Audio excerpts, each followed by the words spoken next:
Boa noite, amigos. Seja Barra, grupo de estudo Livro dos Médiuns. Que todos estejamos bem e em paz. Vamos iniciar, então, a nossa aula do dia. Para iniciarmos, vamos ler aqui o Evangelho segundo o Espiritismo, para fazermos nossa prece. Caiu para nós o Cristo Consolador, capítulo 6, no início dele. Vinde a mim, todos vós que estáis aflitos e sobrecarregados, que eu vos aliviarei. Tomai sobre vós o meu jugo e aprendei comigo, que sou brando e humilde de coração. E achareis repouso para as vossas almas, pois é suave o meu jugo e leve o meu fardo. Mateus, capítulo 11, versículos 28 a 30. Todos os sofrimentos, misérias, decepções, dores físicas, perdas de seres amados, encontram consolação na fé no futuro, na confiança na justiça de Deus que o Cristo vem ensinar aos homens. Sobre aquele que, ao contrário, nada espera após essa vida, ou que simplesmente duvida, as aflições caem com todo o seu peso e nenhuma esperança lhe mitiga o amargor. Foi isso que levou Jesus a dizer: Vinde a mim, todos vós que estáis fatigados, e eu vos aliviarei. Entretanto, faz depender de uma condição a sua assistência e a felicidade que promete aos aflitos. Essa condição está na lei por ele ensinada. Seu jugo é a observância dessa lei. Mas esse jugo é leve e a lei é suave, pois que apenas impõe como dever o amor e a caridade. Vamos então fazer a nossa prece para iniciarmos o nosso estudo. Senhor Jesus, amado Mestre, doce amigo, abrimos os nossos corações, Mestre amado, para recebermos, neste momento, energias de paz, saúde e amor. Que possamos vibrar, Senhor Jesus, nessa sintonia de amor, levando a todos aqueles que necessitem de auxílio a nossa energia positiva que os fará melhor. Pedimos, Mestre amado, por todos nós, trabalhadores, frequentadores dessa casa de amor, pedimos que Joana de Ângeles esteja conosco com sua equipe de trabalho. Possamos continuar seguindo as orientações e que possamos levar a todos os corações, Senhor Jesus, a sua mensagem do amor imortal. Graças a Deus. Meus amigos, antes de começarmos o nosso estudo do dia, nós gostaríamos de lembrar a vocês que o novo coronavírus restringiu as atividades da nossa sociedade, mas que a obra social Mãos Unidas, mantida pelo Seja Barra, não pode parar. Nós atendemos mais de 500 famílias, compostas por mais ou menos 700 crianças que vivem numa situação de miséria. Precisamos continuar o nosso trabalho de atendimento a essas famílias, a essas crianças.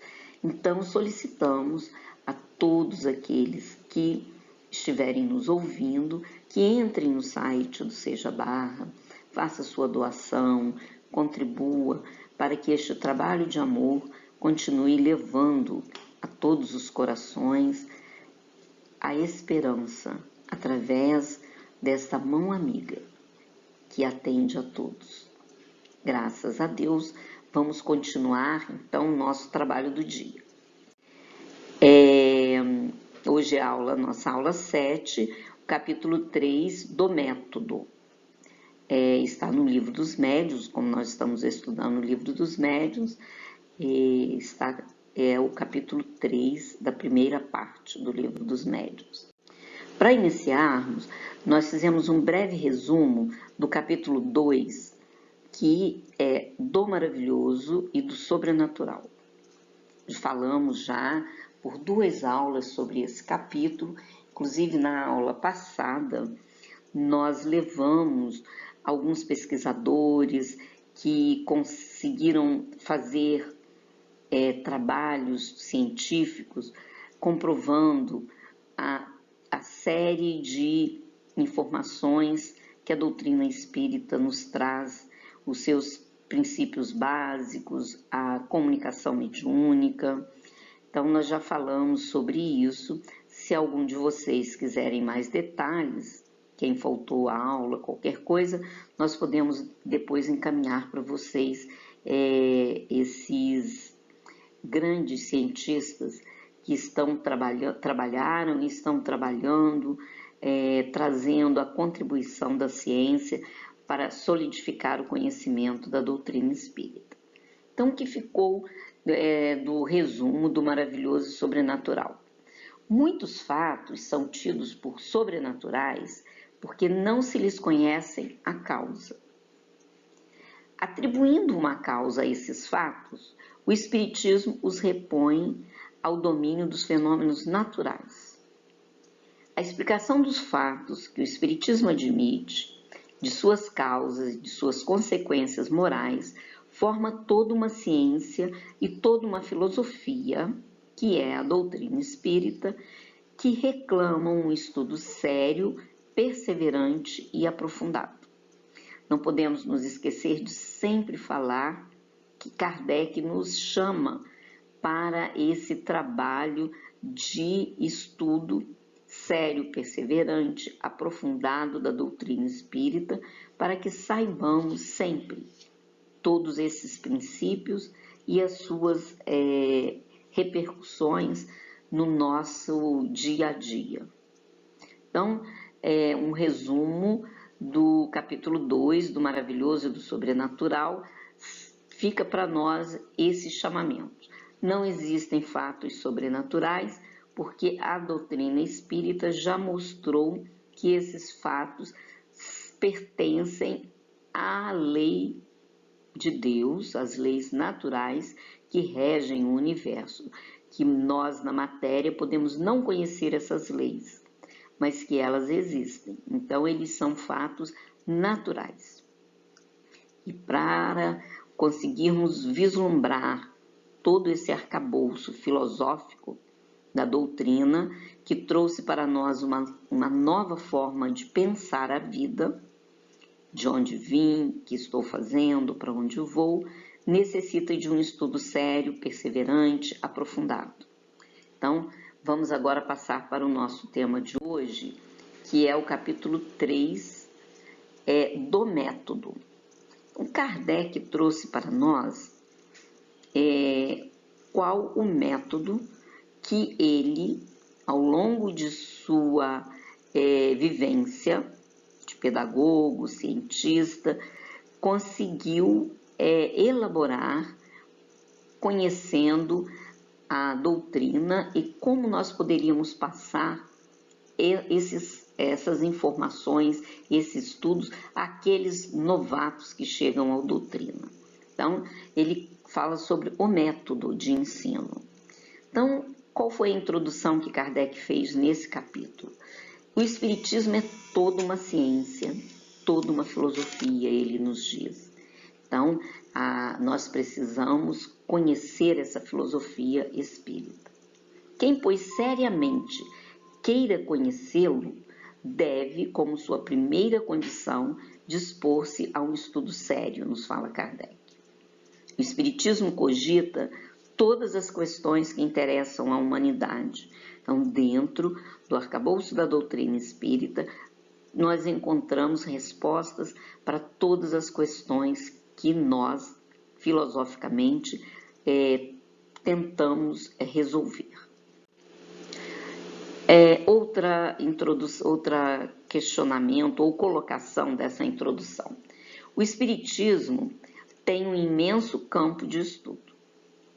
Convém encará-lo pelas suas consequências. Ele nos diz que, a partir das consequências, fica mais fácil nós vislumbrarmos as causas da doutrina. A crença nos espíritos forma-lhe, sem dúvida, a base. Mas essa crença não basta para fazer de alguém um espírita esclarecido. Então, ele vem aqui realçando para nós que crer nos espíritos, que somos espíritos, que sobrevivemos após a morte do corpo físico, que podemos voltar, nos relacionar com as pessoas que estão encarnadas, que há várias moradas, o conceito da reencarnação. Não basta só crer nesta base. Nós precisamos também estudar, senão nós seremos um espírita que não tem o esclarecimento da doutrina. É o que ele nos traz na introdução deste método de estudo que ele vem trazendo para nós. Vejamos então, nos diz Kardec, de que maneira será melhor se ministre o ensino da doutrina espírita, para levar com mais segurança à convicção. Então, ele já nos disse que não basta crer, precisamos estudar, e ele vai nos mandar um melhor caminho para que a gente consiga estudar a doutrina e ministrar o ensino da doutrina espírita para que tenhamos segurança e convicção. Então, ele inicia falando para nós, abordando para nós, quais são os elementos do processo ensino-aprendizagem. Depois nós vamos falar um por um desses elementos. Então, ele nos diz, o processo ensino-aprendizagem, ele conta com alguns elementos. O objeto do ensino, que é o espiritismo ou a doutrina espírita. O objetivo é levar à convicção o aprendiz da doutrina. O indivíduo que aprende é o terceiro elemento, ou ele chamou de aprendiz. O sujeito que ensina, que ele chamou de o crente, e aí ele nos já dá uma primeira chamada. O sujeito que ensina, ele deve conhecer o perfil do aprendiz, dominar a doutrina espírita ou o objeto e saber quais objetivos serão alcançados com aquele projeto. Então, nós que estamos aqui trabalhando como divulgadores da doutrina, que pode ser em um curso ou quando nós encontramos com alguém dentro da casa espírita ou na rua. Então, o sujeito que ensina somos nós, os detentores já do conhecimento da doutrina. E o aprendiz é todo aquele que está à busca de um novo conhecimento. Então, o que ele diz que nós vamos trabalhar hoje mais detidamente? O sujeito que ensina deve conhecer o perfil do aprendiz, para ele verificar como ele vai fazer a abordagem do ensino. E o método de ensino, Kardec nos diz que o melhor método é o diálogo ou a conversação. Ele nos aconselha esse método de ensino, tá? O diálogo com o aprendiz. Quais orientações Kardec nos dá neste processo de ensino da doutrina espírita? Ele nos diz que o melhor método de ensino espírita está em se dirigir àquele que ensina antes à razão do que aos olhos. Kardec vai nos dizer, ao longo de todo esse capítulo, que, primeiro, estudarmos a parte teórica, nos dirigirmos à razão, para que o indivíduo consiga compreender os fenômenos e, quando ele encontrar estes fenômenos, ele já vai ter como base o ensino teórico. Então, dirigir-se antes à razão, não levar imediatamente uma pessoa para estar dentro de alguma atividade, no caso mediúnica, que é a parte prática da doutrina ou científica. Ele nos diz que nós devemos fazer um ensino metódico, partir do conhecido para o desconhecido, para chegar com mais segurança e rapidez ao fim esperado. Então, que nós devemos trabalhar um ensino metódico, um diálogo com método, partindo do conhecido para o desconhecido. Pegarmos, então, o aprendiz e levar a ele, primeiro, a informação teórica em cima daquilo que ele já conhece. Qual o ponto de partida do ensino espírita, nos diz Allan Kardec? A existência da alma. Aquele indivíduo que não consegue ainda vislumbrar que nós somos espíritos vivendo num corpo de carne, mas que além do corpo existe essa característica espiritual, nós não conseguimos iniciar o diálogo. Então, o ponto de partida é que o indivíduo consiga já conceber que nós somos espíritos vivendo num corpo de carne. Ele continua nas orientações dele. Dirigi-vos, portanto, aos de boa vontade, cujo número é maior do que se pensa, e o exemplo de suas conversões, multiplicando-se, mais do que simples palavras, vencerá a resistência. O que Kardec nos diz aqui? Não tenhamos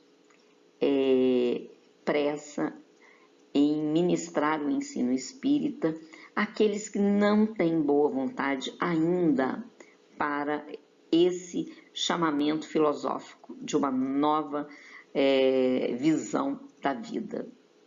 E ele nos fala, os de boa vontade que estão prontos para o aprendizado da doutrina têm um número muito maior do que nós imaginamos. Às vezes nós não temos contato com esses indivíduos e a gente acha que não é grande esse número, mas Kardec nos afirma aqui que é um número maior do que nós pensamos. E esse indivíduo de boa vontade, conhecendo a doutrina espírita, pautando a sua vivência pelos ensinos da doutrina, vai se converter a um indivíduo melhor. E este exemplo dele vencerá as resistências muito mais do que simples palavras. Então, essa é a orientação que Kardec nos dá. Olharmos com atenção, não tentarmos convencer alguém que ainda não esteja de boa vontade para aquele aprendizado, porque o sucesso não virá.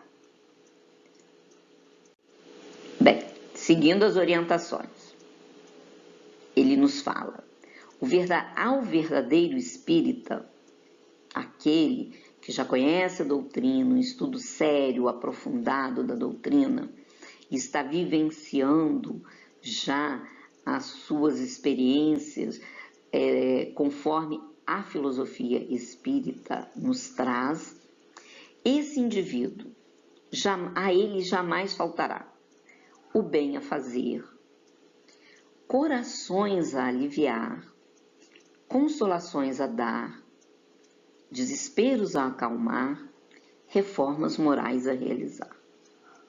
Então, ele nos mostra aqui um grande espaço de trabalho para nós espíritas. Fazermos o bem.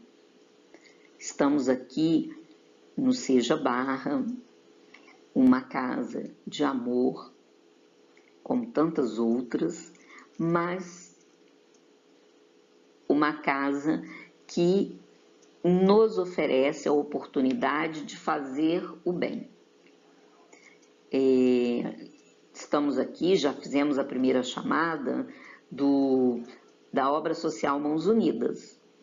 É o nosso espaço de aprendizagem, de trabalharmos para o bem da comunidade.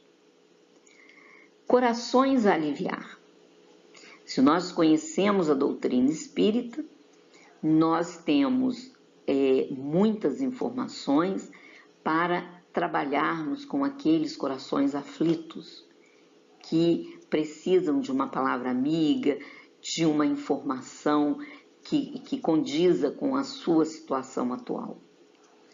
Consolações a dar, também nesse aspecto de corações a aliviar, né? Nós sabemos que a doutrina espírita é o consolador prometido por Jesus, então, dentro da sua filosofia, engloba uma série de informações que nos consolam a existência, às vezes assoberbadas de problemas. Desesperos a acalmar. Temos também o encontro, às vezes, com aqueles amigos que estão passando por alguma situação tão difícil, como diz a nossa querida Iraci, os desafios da vida, né? E não conseguindo vislumbrar uma solução, às vezes estão entrando em desespero. Então, temos aí também um grande momento de trabalho. E a nossa própria reforma moral, que temos que realizar, que o estudo da doutrina nos traz conhecimento para que a gente comece a trabalhar incessantemente nesse aspecto da reforma. Aí Kardec vem, logo no início deste capítulo, nos falar como ministrar o ensino espírita. Ele nos traz aqui várias dicas de como fazer. Ensinar de acordo com o perfil do aprendiz. Então, ele falou lá na frente que aquele que ensina, o crente, ele deve conhecer o perfil do aprendiz. Kardec já traz para nós alguns perfis que até hoje existem e nós encontramos. Então, o que ele nos diz? Ensinar de acordo com o perfil do aprendiz. Alguns aprendizes já observaram manifestações materiais. Nós não podemos nos esquecer que na época de Kardec, 1861, aqui no caso, a grande parte das manifestações mediúnicas eram as manifestações materiais. Barulhos, mesas que se levantavam, vozes, pancadas, escrita. Então, alguns já viram essas manifestações. Existe também aquele aprendiz que conhece ou teve em suas mãos manifestações inteligentes. A psicografia, na época, muito usada. Então, recebia comunicação, recebia recado, carta. Então, algum aprendiz já teve contato com as comunicações inteligentes. E um outro perfil de aprendiz é aquele em que nunca viu uma manifestação mediúnica, nunca viu uma manifestação, nunca recebeu uma mensagem psicografada, nunca viu esse movimento de psicografia, mas que nós vamos levá-lo pelo raciocínio a compreender a doutrina espírita. Então, temos, teoricamente, esses 3 grandes perfis de aprendiz. Segunda coisa que Kardec nos fala para quando está nos ensinando como ministrar o ensino espírita: não perder tempo com o incrédulo obstinado. Ele nos diz que aquele que realmente ainda não consegue aceitar que fora da matéria existe algo que é espiritual, que ele é um incrédulo das coisas espirituais, nós não devemos perder tempo com ele, porque existe os de boa vontade que nós vamos trabalhar. Esses deixe que o tempo vai fazer com que eles cheguem a essa conclusão de que existe algo além da matéria. Outra colocação que Kardec faz para nós: Mais uma vez, começar pela teoria, não levar o indivíduo para ver um fenômeno de manifestação mediúnica. Começar pela teoria. E aí ele traz para nós perfil de aprendiz. Ele relaciona alguns perfis que ele encontrou na época e que nós até hoje ainda encontramos. Então é muito bom nós conhecermos esse estudo de qual é o perfil das pessoas, para que a gente consiga chegar com a palavra de uma forma mais adequada. Então ele classifica alguns perfis. Ele classifica dos materialistas, classe 1, materialistas por sistema ou materialista por indiferença. Ele separa em duas classes o materialista. Os incrédulos, ele separa por aquele que é por má vontade, por interesse ou má fé, por falta de decisão, por escrúpulos religiosos, por orgulho ou por decepções. Então, nós temos aí 6 tipos de incrédulos. Os incertos e dos crentes, aqueles que conseguem acreditar, ele separa em algumas classes também. 1. Espíritas sem o saberem. Ele fala que é aqueles que se convenceram pelo estudo direto. Então, destacam-se também os espíritas imperfeitos, os verdadeiros espíritas ou espíritas cristãos e os espíritas exaltados. Entrando na parte dos materialistas, o que nos diz Kardec? Qual a orientação que ele nos dá? Como pode o materialista admitir que fora do mundo material vivam seres, estando crente de que em si próprio tudo é matéria? Como pode crer que exteriormente a sua pessoa há espíritos, quando ele não acredita ter dentro de si um espírito? Seria inútil acumular-lhe diante dos olhos as provas mais palpáveis. Ele vai contestar todas as provas porque ele não admite o princípio, que é existir um princípio espiritual. Ele só consegue vislumbrar aquilo que ele vê dentro da matéria. Ele classifica, então, os materialistas em duas classes. O materialista por sistema, aí ele é esse que não acredita na existência de um espírito. Ele nada há que fazer com esses indivíduos. Eles têm uma negação absoluta, raciocinada ao seu modo, e ele acha que o homem é uma simples máquina. Então, o que Kardec nos diz? Com esses, não faça nada, não tente levar o conhecimento, porque ele ainda não está pronto para esse conhecimento. Dos materialistas por indiferença, Kardec nos fala, o que mais esses indivíduos queriam é crer.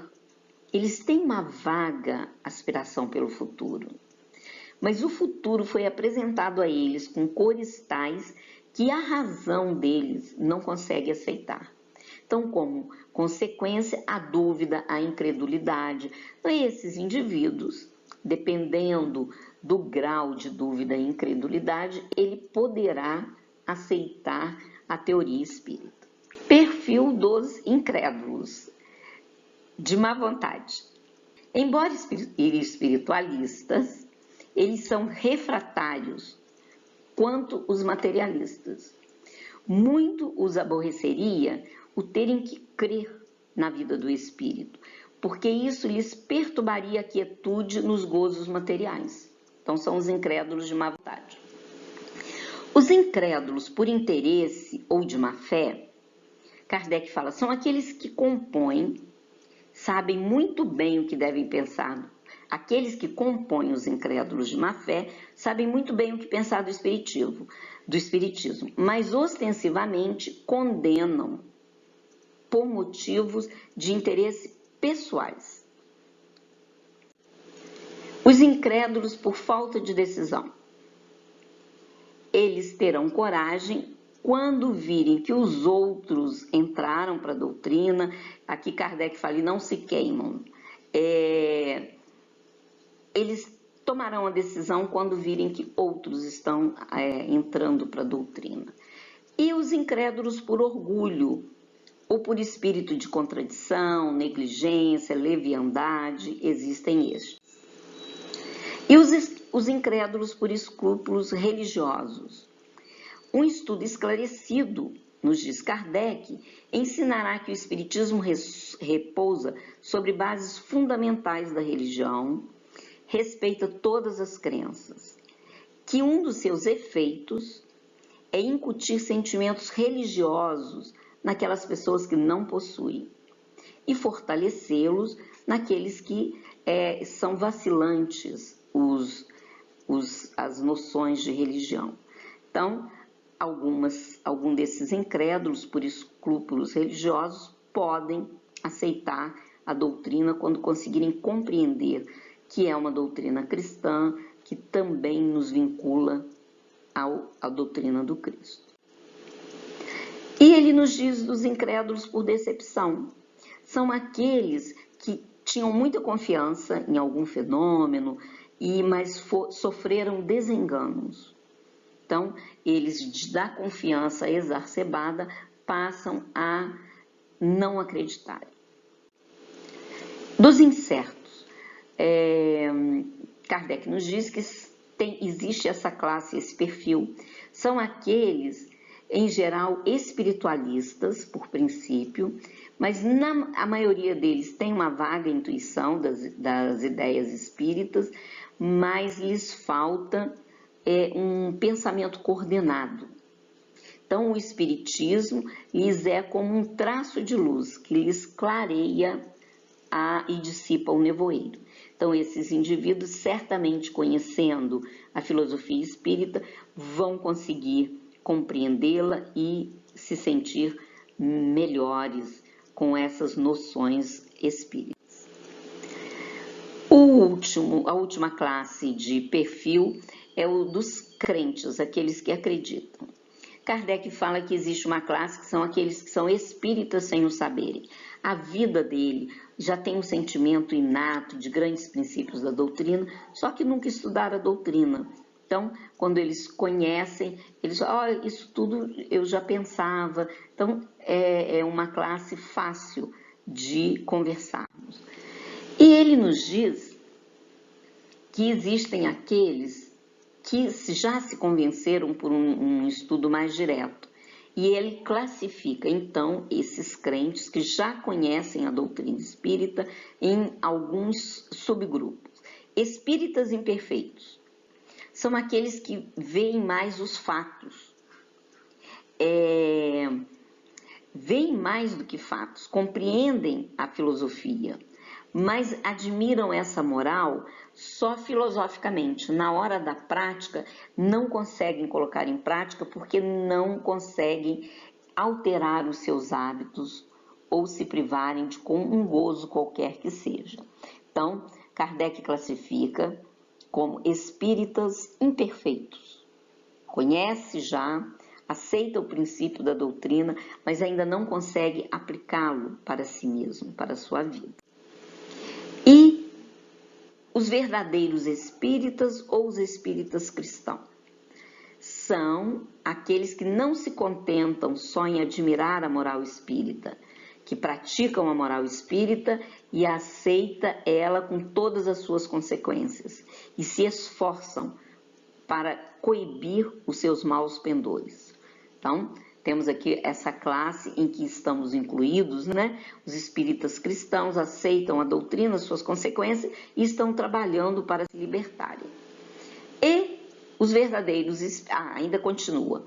A caridade é tudo para eles, uma regra de proceder, que obedecem.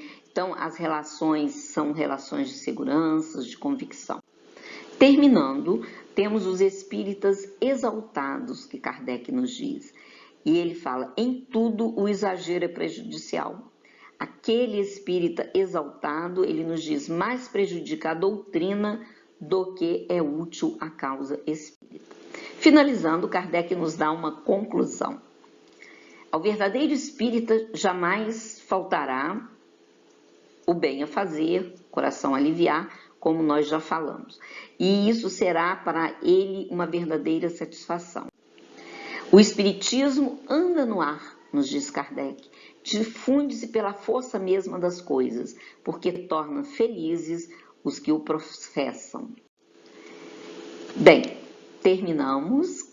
É uma aula rápida, mas vocês têm todo esse conteúdo dentro do capítulo do método.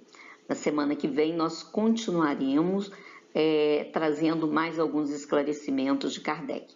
Fica para nós, como sempre, este pensamento. A oração com Cristo é uma usina onde não faltam energias para a vida. Quem ora em favor dos outros cria paz para si mesmo. Miramês, segurança mediúnica. Vamos pedir a Deus que nos ajude a todos nós, a Jesus, esse mestre amado, e a Joana de Ângeles, mentora querida que nos acolhe a todos. Que possamos ter uma semana de muita consciência dos nossos atos, de estudo e de trabalho persistente no bem. Continuaremos na próxima semana. Fiquem em paz, graças a Deus.